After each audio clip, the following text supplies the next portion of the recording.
In today's video, I'm going to teach you how to read Getresponse. We're going to walk through how to understand your email analytics so you can actually make sense of the numbers you're seeing and use them to improve your email marketing.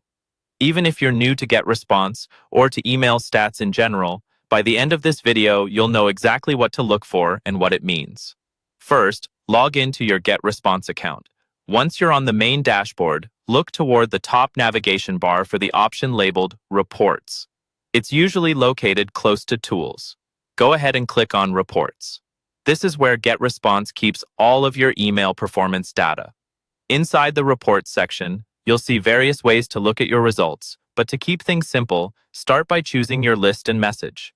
You'll typically find drop-down menus that let you select which email list you want to analyze, and then which specific message or campaign you want to review.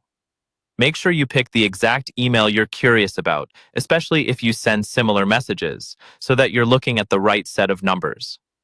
Once the report loads for that specific message, you'll see several key metrics.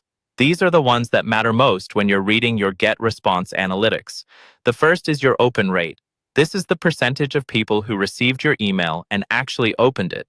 A higher open rate usually means your subject line and sender name are appealing and relevant. If your open rate is low, it can be a sign that your subject lines need to be more clear, more specific, or more aligned with what your audience cares about. Next is your click rate. This tells you how many people clicked a link inside your email. Think of opens as interest and clicks as real engagement. If people are opening but not clicking, your content or your call to action might not be strong enough, or your links might not be obvious or compelling. You'll also see the unsubscribe rate. This shows how many people decided to leave your list after receiving that email. A few unsubscribes are normal, but a spike could mean the content wasn't what they expected, or you're emailing too often, or the message didn't feel relevant. Finally, look at the bounce rate.